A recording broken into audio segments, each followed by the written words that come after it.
मैं देर से सीखता है, मैं वो बाद में सीखता है।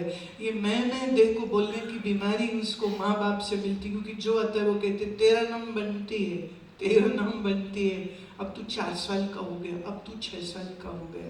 तो उस झूठ जो ये पकाया जाता है रोज रोज रोज रोज कि देह मैं हूँ, तो अहम देहे मम देहे, ये अविद्या का प्रसाद हमें माँ पिता दादा दादी चाचा चाची इन सबसे मिल जाता है। घर पड़ोस आस पास स्कूल कॉलेज सब जगह में सब यही बात बोलते हैं, मैं इतने साल का हो गया, मैं इतने साल का हो गया है। आप कभी लॉजिकली सोच के देखिए, if I ask you what is your age, and if you don't mind, then the gentleman in the white coat, can you tell me what is your age? Yes, you sir.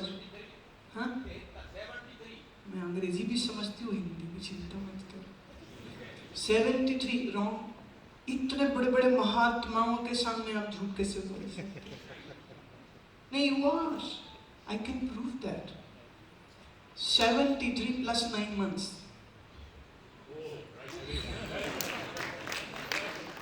73 साल और वो 9 महीने, या अगर आप 8वां थे या 7वां थे तो वो 7 महीने, वो 8 महीने, आप उसको डिलीट करके कैसे कह सकते हैं?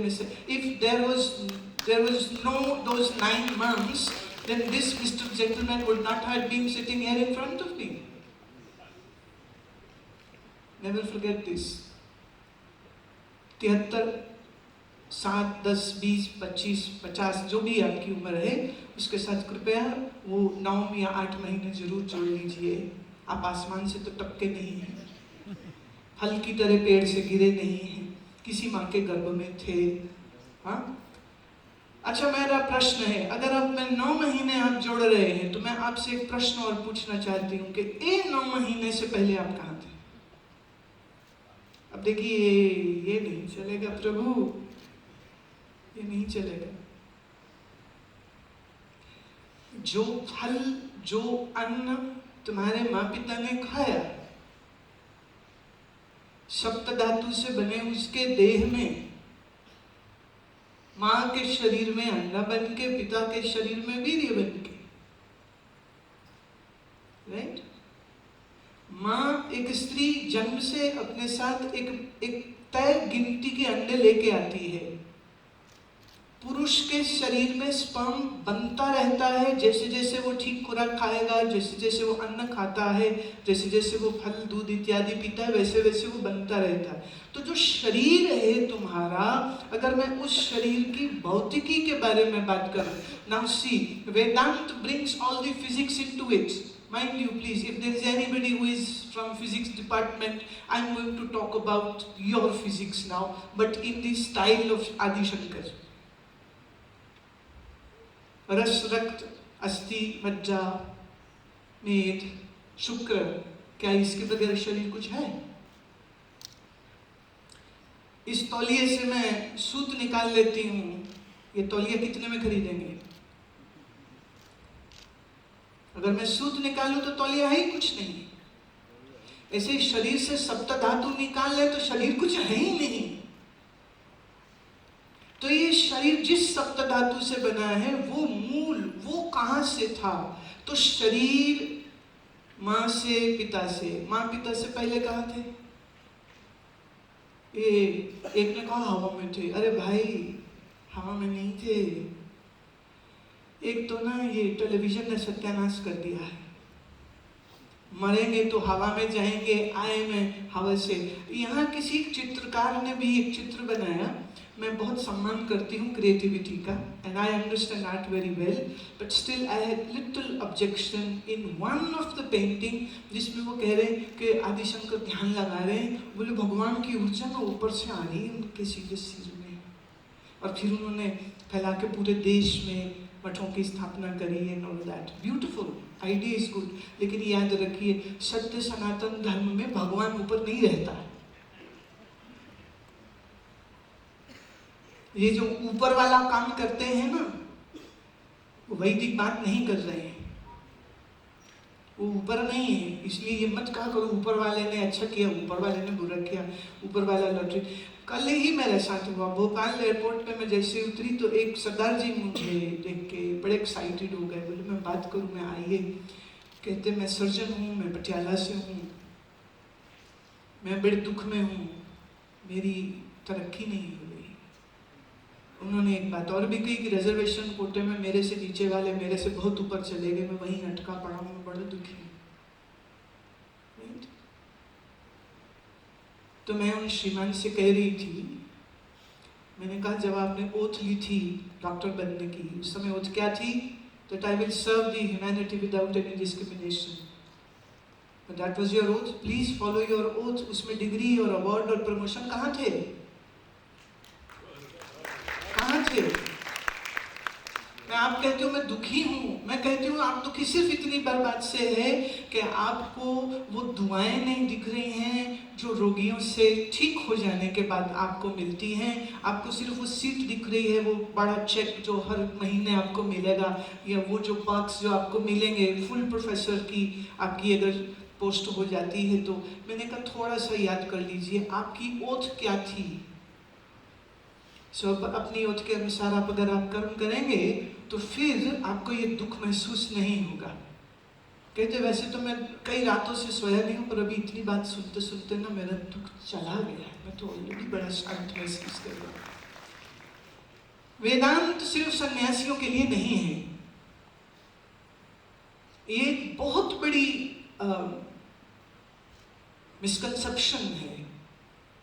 वेदांत उनके लिए जो सब छोड़ दिया, भगवत लिया, किसी गुफा, किसी मठ, किसी आश्रम में रहते, कोई ब्रह्मचारी हुए। तो माफ करिए, श्री कृष्ण ने गीता बोली और अर्जुन ने सुनी ना। श्री कृष्ण सन्यासी है ना अर्जुन, कौन हुआ? ना गीता सुन करके अर्जुन जंगल को गया। सच तो ये है अर्जुन जंगल जाना चाहता था, श्री कृष्ण कहते नहीं, गलत, यहीं रहो। वो ग्रस्त है, वो भी ग्रस्त है, वो राजा है, वो राजकुमार है। ये ज्ञान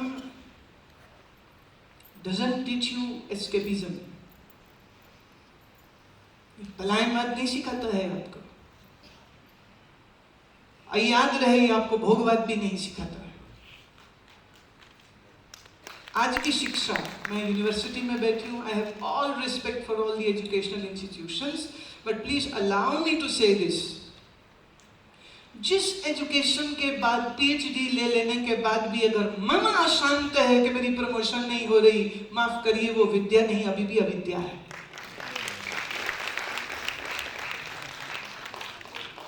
BTech, MTech, CA, BCA, software engineer हो जाने के बाद भी अगर मन में जलन हो रही है कि उसकी गाड़ी मेरी गाड़ी से बड़ी कैसे, तो अभी आपके पास विद्या नहीं अविद्या है। तो वेदांत इस दुख को दूर करता है। वेदांत तुम्हें सिखाता है कि बेटे ना लेफ्ट देखो ना राइट देखो, सिर्फ भीतर देखो। और भीतर देखना आ गया तो बाहर कोई दूसरा दिखेगा ही नहीं। जब बाहर कोई दूसरा दिखेगा नहीं, ना मैं द्वेष रागो, ना किसी से द्वेष रह जाएगा, ना किसी से राग रह जाएगा। वननेस नारा नहीं है, लेट्स बी वन। यूएन में बहुत सारी कन्वेंशंस होती हैं, एक दो कन्वेंशन में मैं भी रही हूँ, वो सब कह रहे हैं let's be one, let's do something to be one. I would very humbly like to say it. What do you want to do? It is already there. You just have to see it, to recognize it. That's it. Oneness बनानी नहीं है। Let's see. अभी आप सबका शरीर अलग अलग, उम्र अलग अलग, लिंग अलग अलग, राइट, माँ बाप अलग अलग, और भगवान की कृपा तो नहीं मैं कहूंगी, जातियों की कृपा से जाति भी अलग है। मैं कल ही कह रही थी, पूज्यपाद श्री स्वामी जी महाराज को मैं बचपन से सुनती हूँ, इनके चरणों में बैठ करके मैंने बहुत कुछ सीखा है। और जब ये बात समझ लगी थी कि हम तो देह ही नहीं है, तो देह की जाति मेरी नहीं है, उस दिन से अपने पिता की दी हुई सरनेम को मैंने छोड़ दिया था। जब पिता की ये biological father is not my real father, पिता क्षत्रिय रहा हो, ब्राह्मण रहा हो, शूद्र रहा हो कि वैश्य रहा हो, राजपूत रहा हो कि कोई रहा हो, doesn't matter at all. What matters is what is the reality of my true self. काश हम हर बच्चे को अपने स्कूलों में पढ़ा पाते, मनोबुद्धि अहंकार चित्तानि नाम। तू मन नहीं है, तू बुद्धि नहीं है, तू चित्त नहीं है, तू इंद्रिय नहीं है, तू देह नहीं है, तू तो शिव स्वरूप है, तू तो आनंद स्वरूप है। ये बात समझ लग जाए, मैं ही आनंद स्वरूप हूँ, तो प्यारे सुख की भीख मांगने फिर किसी के पास जाने की जरूरत नहीं रह जाती। पत्नी के पास सुख नहीं, वो चाहती पति दे दे, पति के पास सुख नहीं, वो सोचता पत्नी देगी।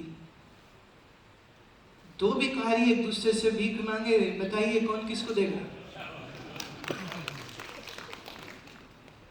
कौन किसको अमीर करेगा? वो बोले मुझे सुख दे दे, वो बोले मुझे सुख दे दे।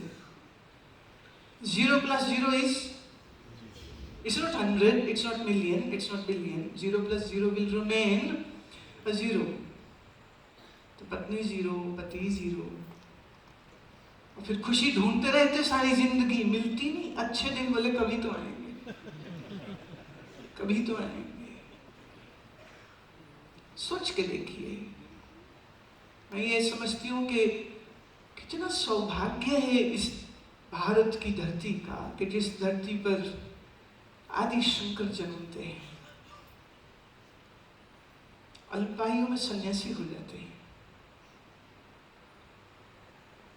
और उतने ही कम समय में आत्मवित हो जाते हैं,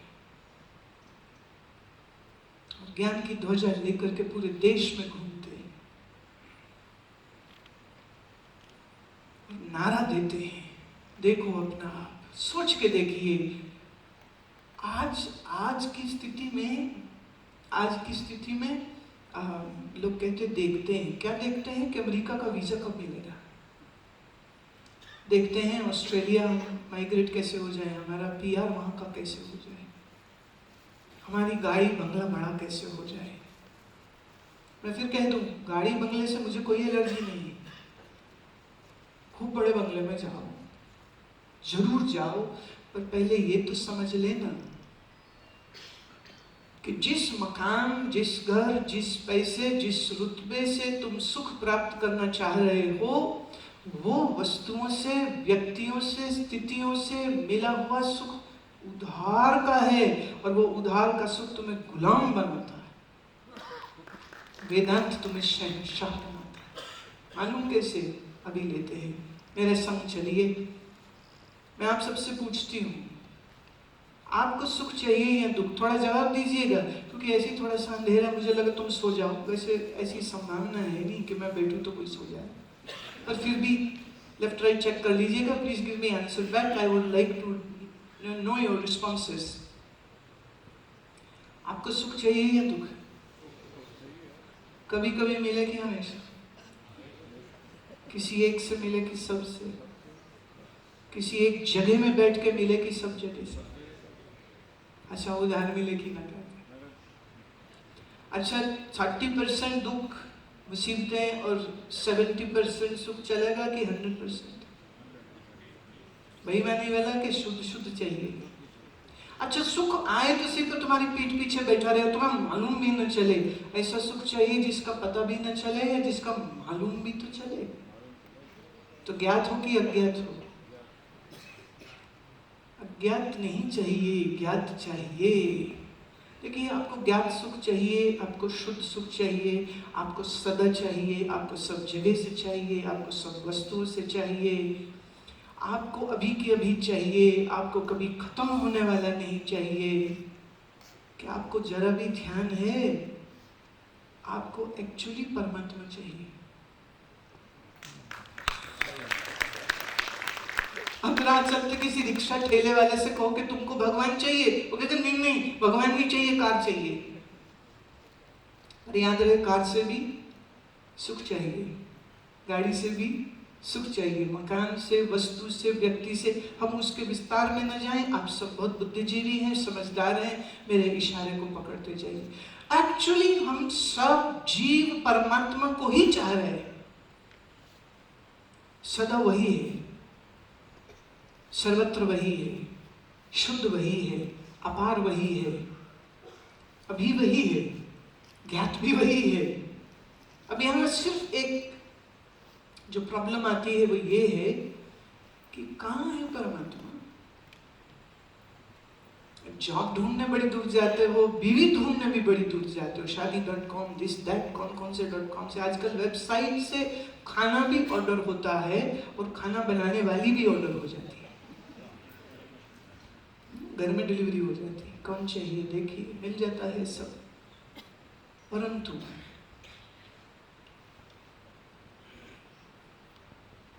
ये ज्ञात नहीं है कि तुमको परमात्मा चाहिए। तुम्हें ये ज्ञात है कि तुम्हें संसार की वस्तुएं चाहिए, धन चाहिए, पदवी चाहिए, जवानी चाहिए, पर ये ज्ञात नहीं है कि तुम्हें अमरता चाहिए। मरने वाले देह में रह के भी सबको अमरता चाहिए। अगर अमरता ना चाहिए होती तो सफेद बालों में कालिक नहीं पूतता। अगर देह से अमरता ना चाहिए होती तो च्यवनप्राश के बड़े बड़े डब्बे रोज नहीं खा जाता। अगर देह से अमरता ना करनी होती, माफ करिए, तो अपने नाम से स्कूल, विद्यालय और अस्पताल नहीं बनाता, क्योंकि उसे लगता मैं रहूं ना रहूं, मेरे नाम का चिकित्सालय चलेगा, मेरा नाम सब लेंगे। मेरे को अमरता चाहिए, इसीलिए अपने बच्चों के माध्यम से भी अपने आप को जिंदा देखना चाहता है। कई बार लोग कहते हैं अरे बच्चा नहीं है, बड़े दुखी हैं, बच्चा नहीं, बड़े दुखी। मैंने कहा तो नहीं है तो इसमें रोने वाली क्या? देश की आबादी देख रहे हो कितनी? तो चंद लोगों के ना हो तो संतोष कर लेना चाहिए। चंद लोग, मुझे याद है एक बार पूज्य स्वामी वामदेव जी महाराज ने कहा था कि चंद लोगों को तो ब्रह्मचारी ही हो जाना चाहिए। देह मरेगी ये हम याद करना नहीं चाहते। मैं हमेशा रहूं ये हमारी कामना है। दुखी हम होना नहीं चाहते, चाहते सुख है, बहुत बड़ा वाला सुख चाहिए, परमानंद चाहिए, आनंद चाहिए, परंतु वो आनंद कहाँ मिलेगा ये भी ज्ञात नहीं है। ये ज्ञात नहीं है। बहुत पुराने संत लोगों की कही हुई बातें हैं, कई फकीरों और कई गुरुओं के नाम से इसको कहा जाता है कि महात्मा कहते थे कि सत्संग में नहीं आते, अरे भैया आया करो दुकान छोड़ के कभी कभी। वो कहते नहीं महाराज बच्चे हैं, ये है, तो बुढ़े हो जाए, थोड़ा काम सेट हो जाए, फिर आएंगे फिर आएंगे। तो महात्मा ने कहा अच्छा ऐसा करो कि ये लो मेरी एक सुई तुम रख लो, तुम दूसरों का सामान रख के पैसा देते हो, ये मेरी सुई रख लो, अगले जहान में तुमसे ले लूंगा। मजाक करते हो क्या? ये बाबा हो के मजाक करते हो क्या? सुई अगले जहान में मेरे साथ जाएगी क्या? बोले बेटे जब मेरी सुई न जाए तो तेरा ये सब जाएगा। जो सुई न जाए तो ये जाए, तो छोड़ थोड़ा तो इसको। वेदांत तुम्हें सिखाता है, बताता है, समझाता है मन में क्या तुम चाह रहे हो और जिसको चाह रहे हो वो कहाँ है, ये दोनों विषयों को वो स्पष्ट कर देता है। देह नहीं हूं मैं, और आपकी भी मोहब्बत देह से नहीं होती। मालूम कैसे? पति पत्नी बेटा बेटी बीमार हो जाए, वेंटिलेटर पे डाल दिया जाए, डॉक्टर कहे कि पता नहीं क्या होगा, कोमा में चला गया, क्या होगा, बड़ा महंगा इलाज है। मालूम परिवार वाले क्या चाहते हैं? जाने दो अब इसको संभालने का क्या फायदा? वेंटिलेटर अब ऑफ कर दो। एक समय के बाद अगर मरीज खुद होश में हो, मैं कितनी ऐसी महिलाओं को, कितने ऐसे पुरुषों को मिली हूँ जो ये कहते हैं एक ही आशीर्वाद दो, बस मर जाए, अब जाएं अगले। कहाँ जाओगे? मैं क्या माता जाएगी कहाँ? कहती ये तो पता नहीं है, आए कहाँ से ये पता नहीं है, जाएंगे कहाँ ये पता नहीं है। महाराज क्या बावले बावले घूम रहे हो तुम? बावला समझते हो? दीवाना। कहाँ से आए मालूम नहीं, जाएंगे कहाँ मालूम नहीं, भगवान कहाँ? बोले मंदिर में। मंदिर में भगवान है। श्री राम का मूर्ति है, श्री कृष्ण का मूर्ति है, शिव का मूर्ति है, देवी का मूर्ति है। तो तुम एक बात समझ लेना बहुत अच्छे से, हम इन सबको अपने आसपास रखते हैं भव्य मंदिर बना बना करके, इसलिए नहीं कि हम मूर्ख हैं और हमें मालूम नहीं कि ये जड़ वस्तु है। खुद पत्थर को तराश करके मूर्ति बनाई है। संत नामदेव महाराष्ट्र के हुए हैं, उन्होंने लिखा जो ये मूर्त सांची है तो कड़नहार को खाओ। जिसने दोनों पांव में पत्थर दबा करके मूर्ति बनाई थी, अगर ये सच में भगवान है तो सबसे पहले वो उस मूर्तिकार को मारती ना कि तू मेरे छाती में पैर काहे रख रहे। याद रहे संत नामदेव विट्ठल महाराज के भक्त हैं, विष्णु का, कृष्ण का नाम विट्ठल, जिसने विट्ठल विट्ठल सारी जिंदगी गाया, वो संत नामदेव कह रहे जो ये मूर्त सांची है तो कड़नहार को खाओ। बेवकूफ नहीं है ये देश, ये जानता है मूर्ति भगवान नहीं है, पर मूर्ति आवश्यक है उस नए बच्चे के लिए जिसको सर्वम खलविदम ब्रह्म भी समझ नहीं आएगा, तो हम उसको दिखाते ये भगवान राम प्रणाम करो। बस थोड़ी प्रॉब्लम पता है यहाँ क्या आ गई है, आपने बच्चों को ये भी सिखा दिया इम्तिहान आ जाए बेटा भगवान को प्रणाम करो पास करा देंगे। ये गड़बड़ हो गई यहाँ पर, शादी नहीं हो रही, नौकरी नहीं हो रही, ये नहीं हो रहा, भगवान को बोलो, भगवान को बोलो। और शुरू हो गया रिचुअल, नारियल चढ़ाओ, फूल चढ़ाओ, इधर से अंदर गया, उधर से बाहर घूम के फिर दुकान में आया, इधर से फिर घूमा, इधर से चक्कर चल रहा है। एक ने कहा ये तो बड़ा चक्कर है, मैंने कहा दुनिया चक्कर, उस चक्कर में तुम भी पड़े हो। जब तक किसी ज्ञानी गुरु की संगति नहीं करोगे, जब तक अपने सत्शास्त्रों को नहीं सुनोगे, इस चक्कर से तुम्हारी मुक्ति नहीं हो सकेगी। पंडित का व्यवसाय है कि वो तुमको दिखाए कि ईश्वर तुमसे दूर है। उसने भी बच्चे पालने हैं, उसने भी रोजी रोटी खानी है, उसने भी बच्चों को सामान लेकर के देना है, वो कहाँ से लेके दे। वो कहते यही भगवान है, करो इसकी पूजा। किंडरगार्टन क्लास में हम बच्चे को भेजते हैं, पर जल्दी ही बच्चा हायर सेकेंडरी स्कूल में जाता है, जल्दी ही बच्चा कॉलेज जाता है, यूनिवर्सिटी जाता है।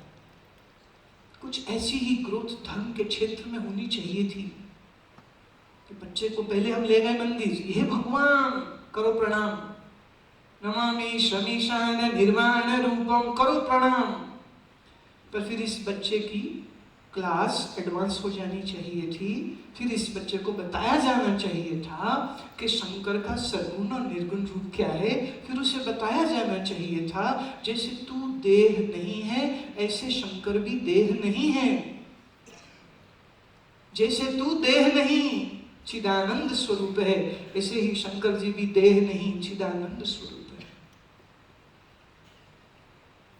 तो जब अद्वैत वेदांत का प्रचार प्रसार न होता हो, माफ करिए मैं फिर कह दूं, हर क्लास के लिए एक टीचर होता है, प्राइमरी का टीचर है, सेकेंडरी का टीचर है, कॉलेज का टीचर है, और फिर इस यूनिवर्सिटी में जैसे बड़े बड़े महानुभाव बुद्धिजीवी लोग स्त्री और पुरुष आके पढ़ा रहे हैं, सबका अपना अपना लेवल है।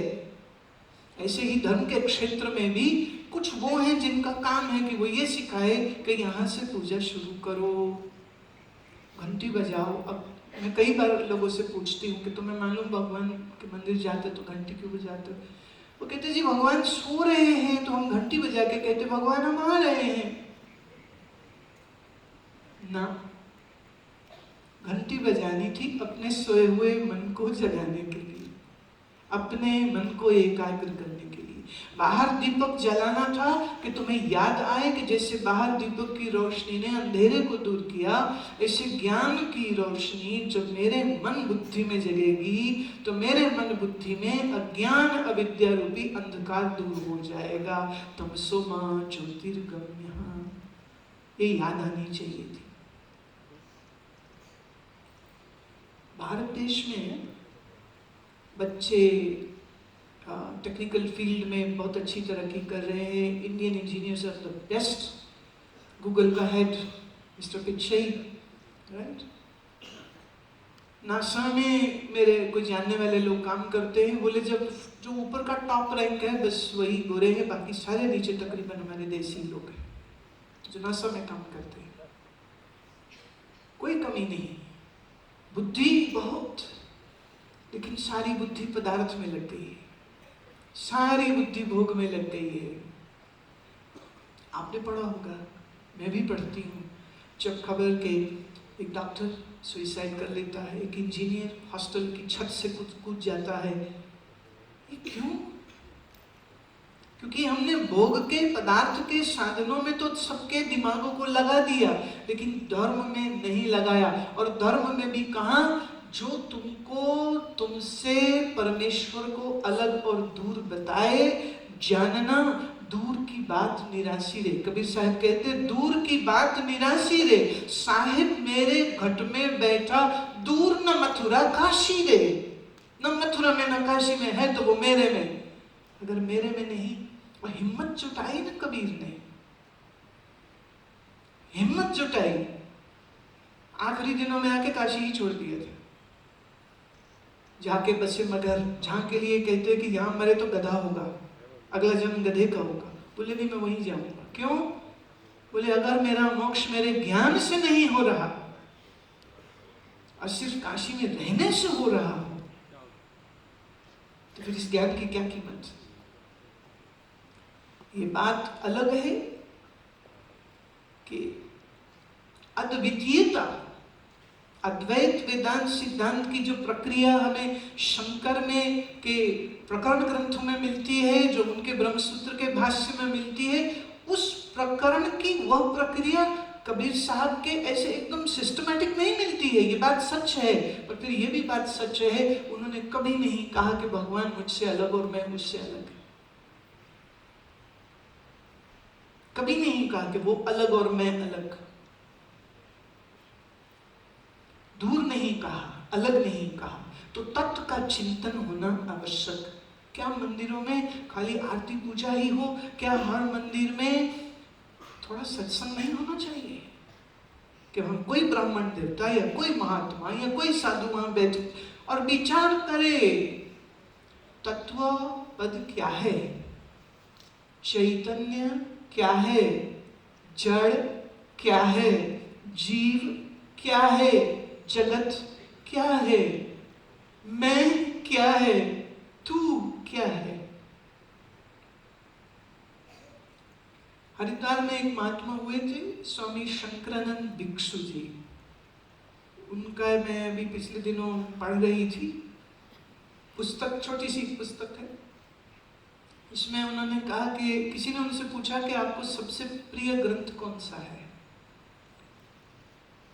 तो भिक्षु जी कहते हैं मेरे को एक ही ग्रंथ प्रिय है और उसमें सिर्फ 4 अध्याय हैं।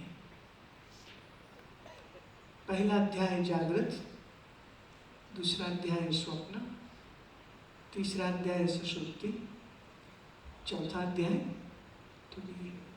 बोले ये 4 अध्याय वाली ग्रंथ को मैं पढ़ता हूं और मैं कुछ नहीं पढ़ता।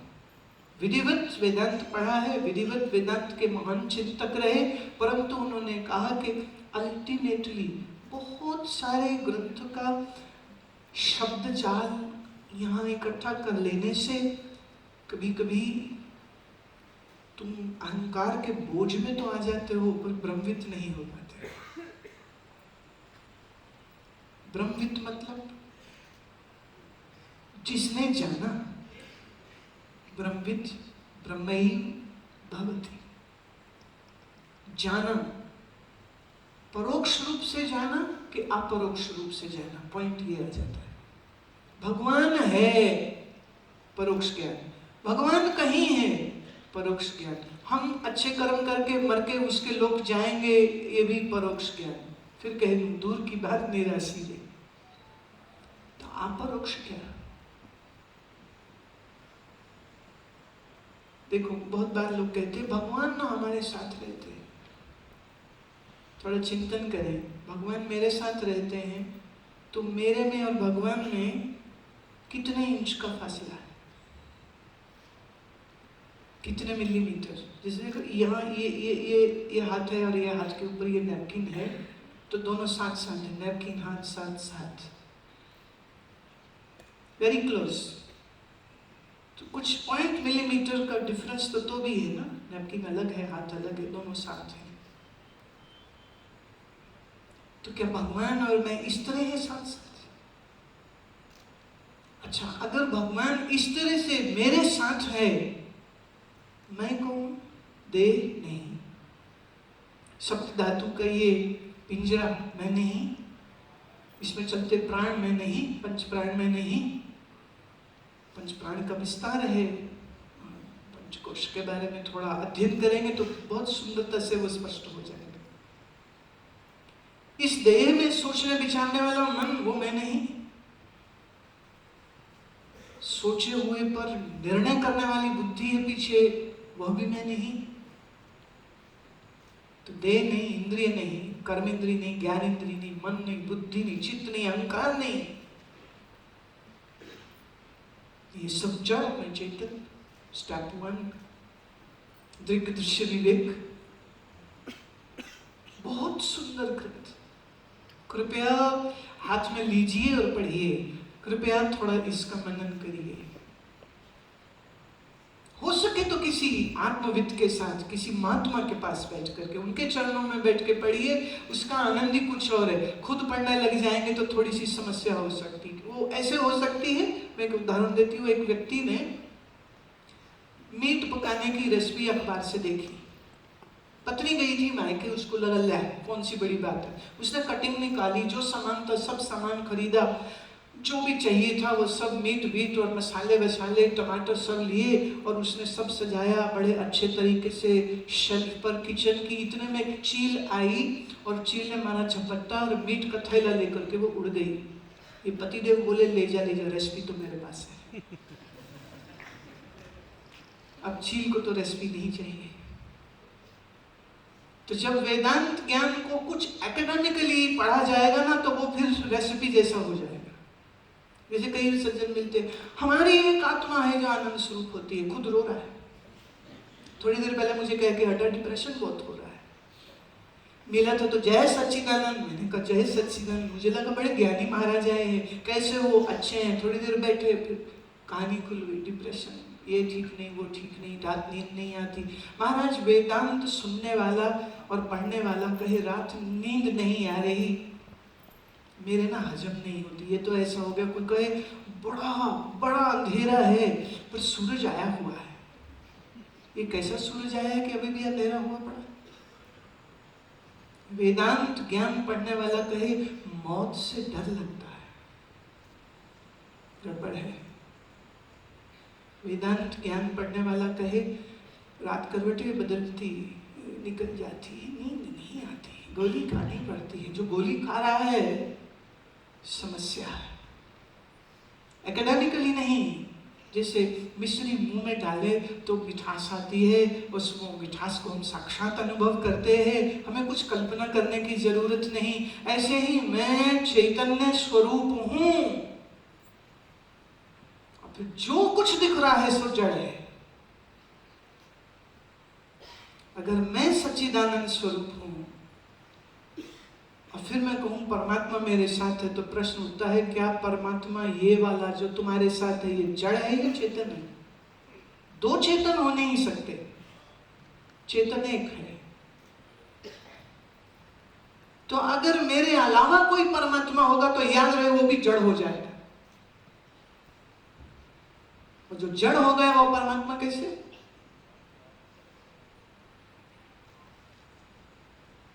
See how beautiful the logic is. एक दृष्टा एक दृश्य। सांख्य को अगर लेते हैं, एक दृष्टा एक दृश्य, संसार दृश्य में दृष्टा, देह इंद्रिय मन बुद्धि सहित सारे संसार का दृष्टा। मैं चैतन्य, संसार जड़, मैं सत, संसार असत, संसार दुख रूप में आनंद रूप, मैं साक्षी स्वरूप। अब यहाँ इसलिए अनिश्वरवादी योग और अनिश्वरवादी सांख्य को बनानी पड़ी जगह, क्योंकि अब दूसरे की जगह कहीं नहीं है। वेदांत यहाँ आकर के एक ऐसा पर्दा फाड़ देता है, ऐसा एक पर्दा फाड़ देता है। मैं उस दिन कुछ पंक्तियाँ ऐसे देख रही थी। मैं तुझे ढूंढ रहा था, ध्यान से सुनना, मैं भगवान के लिए कह रही, मैं तुझे ढूंढ रहा था, तू मैं बन के बैठा हुआ था। मैं तुझे ढूंढ रहा था, तू मैं बन के बैठा हुआ था। तू का पर्दा उठाऊं कैसे, मैं तुझको पाऊं कैसे? मैं तुझको ढूंढ रहा था कि मैं मुझको ही ढूंढ रहा था। ये दूसरा नहीं है, तू के भेष में मैं है। तो बोले मैं है कि तू है? फिर एक पॉइंट ऐसा आता जहाँ कहते ना कहो मैं है ना कहो तू है। बोले चुप रहो, अनिर्वचनीय रहने दो, बात ना करो। वैसे भी देखो, जब तक मोहब्बत कच्ची होती है ना, आई लव यू चलता है। आजकल कुछ ज्यादा चलता है, व्हाट्सएप से चलता है, I love you. College university में थोड़ा और ज्यादा चलता है, पर इस लव में लव नहीं होता है। इस लव में कहीं भी लव नहीं होता है, क्योंकि जिसको वो यू कह रहा है वो एक शरीर है, और उस शरीर में एक मन है, और मन का स्वभाव है चला, मन बदलता रहता है। इसलिए आज ये अच्छी लगती, कल वो अच्छी लगती, कल वो अच्छी लगती, और होता ये ना ये मिलती ना वो मिलती ना वो मिलती। कहाँ प्रेम के लिए भटकते हो प्यारे? थोड़ा भीतर झांक के देखते तो प्रेमास्पद भी तुम ही हो, और प्रेमी भी तुम ही हो, और प्रेम भी तुम ही हो। पर जब तक इस देह का अध्यास है तब तक देह सीमित, ये हड्डी मांस का टोकरा, गंदगी का टोकरा, ये मैं लगती रहेगी। जब तक ये मैं लगती रहेगी तब तक तू भी लगता रहेगा। ऐसे ही जब तक मन के साथ अध्यास है तब तक मैं जीव हूं ये लगता रहेगा, तब तक कोई मेरे से अलग परमात्मा है ये भी लगता रहेगा। मैं जिक्र करना चाहूंगी इस बात का। सूफियों ने इस बात को समझा। मैं कह देना चाहती हूँ, बाबा बुल्ले शाह एक वेदांती हैं। बहुत लोग ये बात नहीं समझते। और जलालुद्दीन रूमी एक वेदांती हैं। उन्होंने शंकराचार्य नहीं पढ़ा था, लेकिन जिस फकीर के साथ उन्होंने संगत करी थी, उस फकीर की संगत से, वो फकीर कहाँ से आया पता नहीं चला। और चूंकि सच बोलने वालों की गर्दनें उड़ा देते हैं ना ये लोग, तो उसकी भी उड़ा दी थी, उसके गुरु की भी गर्दन काट दी गई थी। लेकिन वो ज्ञान जो है ना, उसको तो कोई मार नहीं सकता है। तो रूमी कहता है, हर विचार से मैं उठता हूं, हर मौत मारती है मैं फिर जीता हूं, पर्दे बदलता है कोई और, मैं सब देखता हूं। ये उसकी कविता का अनुवाद है जो मैंने हिंदी में किया था। देह बदलती है, विचार बदलते हैं, पर कौन है जो नहीं बदलता? ढूंढ रहा था जिसको, वो तो मैं ही निकला। ढूंढ रहा था मैं जिसको, वो तो मैं ही निकला। इसीलिए अब सिर्फ नाचता हूं, सिर्फ नाचता हूं, सिर्फ नाचता हूं। ये उसने किया। मस्जिदों में कौन नाचता है? ना नाचे कोई, ना ताली बजावे कोई, पर वो नाचता है, वो नाचता है। बुल्ले शाह नाचता है। बुल्ले शाह भी क्यों नाचे मैं फिर कह दूं, बहुत पढ़े लिखे थे, काजी थे, ये थे वो थे, लेकिन पर्दा खुला अज्ञान का तब जब गुरु मिला। इसीलिए गुरुर ब्रह्मा गुरुर विष्णु गुरुर्देवो महेश्वर, गुरु ब्रह्मा बन के मेरे अंदर ज्ञान की दिव्य दृष्टि को लाके देता है। तू कौन है देखिए, देखना सिखाता है। गुरु विष्णु है, क्योंकि विष्णु की न्याय इस ब्रह्माकार वृत्ति को पालन करना सिखाता है। पाल इसको, देह भाव छोड़, देह अभिमाने गलिते विज्ञाते परमात्मनि, यत्र यत्र मनोयाति तत्र तत्र समाधयः। देह में जितना अभिमान है ये गल जाए। देह मैं है, देह मेरी है, ये वृत्ति न रहे। ये सीमित मन मैं है, ये मेरा है, ये वृत्ति न रहे। पीछे कौन बचा? तो आनंद स्वरूप ही तो है फिर। अब देखिए, इस आनंद की पहचान एक विद्यार्थी को हो, मैं ये नहीं कहती विद्यार्थी फेल हो जाए, पर हो भी जाए, उसका आनंद कहीं जाने वाला नहीं है। अभी तो जरा से नंबर कम आ जाए तो फांसी में झूल जाता है। क्यों? बोले मिलेगा नहीं, आगे एडमिशन नहीं मिलेगा, कट आउट 85% का है, 90% का है। वेदांत ज्ञान चिंतन में अगर हर जन मानस के आ जाए तो डिप्रेशन नहीं रह सकता है, मृत्यु का भय नहीं रह सकता है। किसी ने कहा लो जी, तो फिर जीवन में सारे ये जो विकास हो रहे हैं, ये महत्वाकांक्षा की भावना से ही तो आते हैं, मैं ही आनंद स्वरूप तो चुपचाप करके बैठ जाएगा। ऐसा तो नहीं होता है। ज्ञान प्राप्त किया श्री राम ने गुरुदेव वशिष्ठ से। जो वशिष्ठ देखिए, उस ज्ञान के बाद वैराग्य हुआ तो पिताजी ने, राजा दशरथ ने बुलवाया वशिष्ठ को। वशिष्ठ जी आते हैं, संवाद हुआ तो श्री राम के मन का अज्ञान दूर हुआ, अज्ञान दूर हुआ, आत्मबोध हुआ, मैं ही ब्रह्म स्वरूप हूँ, ये ज्ञान हुआ। उसके बाद क्या नहीं किया? शादी भी की, वनवास भी गए, रावण से भी लड़े, वापिस भी आए, धर्म कार्य किया, राजपाट किया। अर्जुन ने भगवद गीता ज्ञान सुना, वेदांत सुना, तो उसके बाद क्या उसने युद्ध नहीं किया? भगवान ने तो कराया ही ये सारा ज्ञान ताकि वो युद्ध करे। तो ज्ञान आपको शरीर के तल पर कर्मठ होना सिखाता है, और चूंकि अपना आनंद अपने आप से वो जानता है, वो महसूस करता है, वो अपने भीतर किसी एक विशेष मनस्थिति बनने के बाद ही अगर किसी को सुख लगे अंदर, तो वो योग और सांख्य है। मन को टिकाना पड़ेगा, योग चित्त वृत्ति निरोधा करना पड़ेगा। करने के लिए एक जगह बैठना पड़ेगा, बैठने के लिए आसन सीखना पड़ेगा। आसन सिद्धि पद्मासन में 2.5 घंटा बैठ सके, उसके लिए यम नियम का पालन करना पड़ेगा। फिर वृत्ति एकाग्र करते करते करते धारणा ध्यान समाधि तक पहुंचे।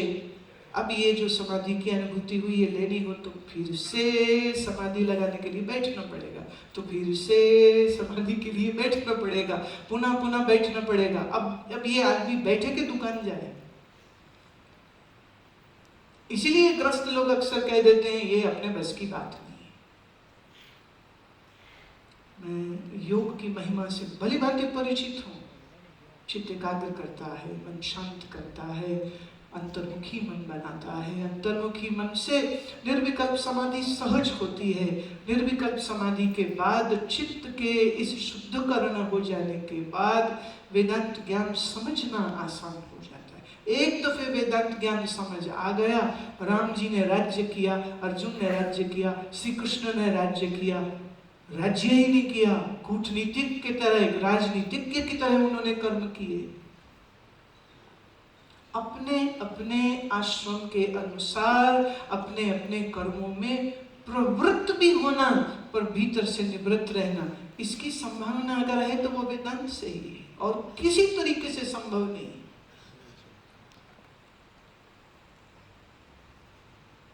बड़ा बोल नहीं है, भक्ति का बड़ा रस है, मैं उसको बहुत अच्छे से जानती हूँ, महसूस करती हूँ, खूब डुबकी लगाते हैं उसमें। परंतु फिर भी एक बात कह देना चाहती हूँ, जहाँ भक्ति अंतःकरण की शुद्धि करता है, पर वहीं एक दासता की भावना तो बनी ही रहती है, एक दीनता की भावना तो बनी ही रहती। भगवान खुश रहे।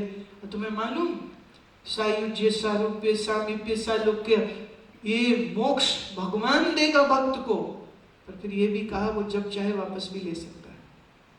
जय विजय का लिया ना, वहीं थे वो विष्णु की सेवा में, नाराज हो गए तो चल निकल बाहर। वो जो सामीप्य मिला हुआ था विष्णु का वो गया। तो भक्ति मार्ग का जो मोक्ष है वो मिलता भी है, और जब चाहे भगवान ले भी सकते हैं। शंकर वेदांत कहता है न मोक्ष की तुम्हें चाह हो ही क्यों, क्योंकि तुम बंधन में थे ही कब। जो होवे बंधन में वो मोक्ष की चाह करे, जो मुक्त स्वरूप है वो किसकी चाह करे। बात गहरी है नहीं, पर मैं इतना कहूंगी ये बात तुम्हारी है। मैं फिर कह दूं, वेदांत किसी दूर परोक्ष अनजान ब्रह्म की बात नहीं करता है, वेदांत तुम्हारी बात करता है। उस पर कितना है, अभी तुम इस देह को चूंकि मैं मानते हो, इसलिए लगता है कि ये क्या बात बोलते हैं, इसकी हमें समझ नहीं लगती। पर ये क्लिष्ट नहीं है, ये मुश्किल नहीं है। वैसे जिसको ज्ञान की इच्छा ना हो उसको ज्ञान दिया नहीं जा सकता है। सबसे पहले तो इच्छा ही तो होनी चाहिए। तो ये सारा योग, सांख्य, भक्ति मार्ग, ये सब तुम्हारे अंदर इच्छा प्रकट करने के लिए है। इसलिए कीर्तन, मंदिर, तीर्थ, गंगा स्नान, नर्मदा स्नान, ये सब चीजों के लिए प्रवृत्ति होनी ही चाहिए, क्योंकि यही प्रवृत्ति करते करते कहीं तो बुद्धि में घंटी बज जाएगी कि ये जो मैं कुछ कर रहा हूं, इसका जो मुझे फल होगा वो स्थायी होगा कि नहीं होगा। थोड़ा चिंतन अपने आसपास, अपने देह, अपने मन को थोड़ा देख के अगर हम प्रश्न उठाने लग जाएंगे तो उन प्रश्नों के उत्तर ढूंढने नहीं पड़ेंगे, वो हमें शंकर वेदांत में, अद्वैत मत सिद्धांत में आपको आसानी से मिल जाते हैं। पर चक्कर ये है, जवाब तो है तैयार, पर तुम्हारे अंदर सवाल ही नहीं है कहीं सवाल। अभी मैं जैसे ही यहाँ गेट में प्रवेश किया तो सज्जन ने एक सेल्फी ले लूं, मैं हद हो गई, हम यहाँ आत्मज्ञान दे रहे हैं, वो सेल्फी लेके खुश है। अरे भाई, सेल्फी किसकी लोगे, इस हड्डी मांस के शरीर की? वो सेल्फी भी डालेगा फेसबुक में ताकि चंद अच्छे कमेंट्स आ जाए, अच्छा लाइक मिल गई, इसी में खुश हो रहे। अभी मुंबई में पिछले साल एक लड़की ने आत्महत्या कर ली क्योंकि उसकी फोटो पर किसी ने कमेंट नहीं दिया था, सिर्फ इसलिए, सिर्फ इसलिए। वैसे आपने पढ़ा सुना होगा ना परियों की कथाओं में, मैथोलॉजिकल स्टोरीज में कि राक्षस होते थे। आजकल राक्षस मोबाइल फोन हो चुके, ये साथ साथ ले लिए घूमते रहे। एक तो कोई गया, उसके फूफा जी मर गए, वही फोन निकाल लिया, फूफा जी स्माइल। अब वो मरा मुर्दा क्या स्माइल करेगा? ज्ञान है, वेदांत है, अद्वैत मत है। मेरा सिर्फ एक प्रश्न है आप सबसे, क्या आपके अंदर भूख है? भूख नहीं है तो रोटी क्या दें आपको? इसलिए अधिक समय जब मैं बोलती हूं तो मेरी कोशिश यही होती कि किसी तरह आपके अंदर ये भूख लग जाए। एक महात्मा का मैंने वचन पढ़ा था, महात्मा कहते थे, हे प्रभु, तुम्हारे जीव तुमसे जो मांगे उनको सब कुछ दे दे, क्योंकि जब मिलेगा तभी अक्ल आएगी कि इन लड्डुओं में कोई मिठास है नहीं। जब तक मिले नहीं तभी तक प्यारे लग रहे, जिस दिन मिल जाएंगे उस दिन रोएंगे। तो जो धन मांगे उसे धन मिले। आप देवी का स्तोत्र पढ़ लो, शिव जी का पढ़ लो, सब में लास्ट यही आते हैं, जिसको धन चाहिए धन मिले, पुत्र चाहिए पुत्र मिले, स्त्री चाहिए स्त्री मिले। क्यों? कि जब तक बेवकूफ भोग नहीं लेगा इसको अकल नहीं आने वाली। Please excuse my words, this Advaita Vedanta gyan is not for idiots. मेरे बहुत से शिष्य जो इंजीनियर हैं, जो आज एक सन्यासी हैं, उन सबका एक अनुभव है। कहते जब हमने इंजीनियरिंग करी थी बड़ी आसान थी, जब आप ये सूत्र पढ़ाते हो ना बड़े मुश्किल लगता है। ये अंतःकरण विशिष्ट चेतन, अंतःकरण उपहित चेतन, अंतःकरण अवच्छिन्न चेतन, बोले बुद्धि घूम जाती। अवच्छिन्न क्या, उपहित क्या, जीव क्या, जीवाभास क्या, साक्षी क्या, साक्षियाभास क्या, चेतन क्या, चेतनाभास क्या? मुझे बड़ी बुद्धि लगती इसमें। तो मैंने कहा बेटा फिर बताओ, अकलमंद तुम जिसने एमटेक करी, या अकलमंद हमारे वो ऋषि जिन्होंने वेदांत ज्ञान दिया है? बहुत तीक्ष्ण बुद्धि चाहिए प्यारे। तो और कुछ नहीं तो इसलिए च्यवनप्राश खा लिया करो, भले किसी का भी खा लो, किसी का भले खाओ, बुद्धि इतनी तेज करो कि तुम देख सको। जब तुम्हारे सामने बाप माँ दादा दादी मर जाते हैं तो तुम्हारे मन में प्रश्न उठना चाहिए, ये मृत्यु क्या हुई, कौन मरा? कि जब श्राद्ध करने लगो तो प्रश्न उठे, ये मेरा श्राद्ध क्या उन तक पहुंचेगा, पहुंचता है कि नहीं पहुंचता है? और ये मरे हैं तो मैं भी मरूंगा, मैं मरूंगा तो मेरा क्या होगा, वो अनुभूति क्या होगी? अच्छा वैसे मैं आपसे पूछती हूँ, जिस चीज को कभी भोगा हो उसका स्वाद आप जानते हैं, राइट? गोलगप्पे खाए हैं, गोलगप्पे का स्वाद, रसगुल्ला खाया, रसगुल्ले का स्वाद आप जानते हैं। कभी मरे हो? नहीं।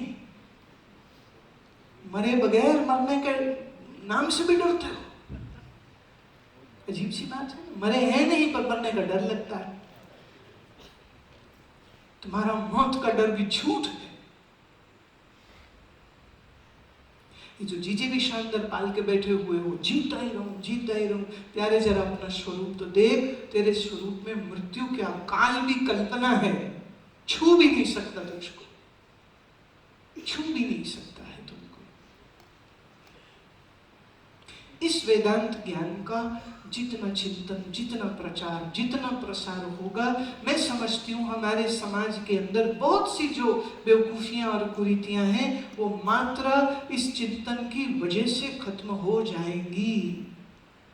इसलिए मैं इस 3 दिन के हुए उत्सव में अद्वैत वेदांत सिद्धांत के इस अमृत महोत्सव को आयोजित करने का ख्याल जिसके मन में आया, ये मनीष और पूज्य महाराज श्री जिन्होंने ये न्यास गठित करवाया, और ये विचार मध्य प्रदेश के जो भूतपूर्व मुख्यमंत्री रहे, ये शिवराज जी का विचार, कौन राजनेता अद्वैत मत के प्रचार प्रसार की बात सोचेगा ही कहाँ। और मैं बहुत बहुत साधुवाद देना चाहती हूँ हमारे माननीय तिवारी जी को, जिन्होंने ये इतना बढ़िया काम किया है।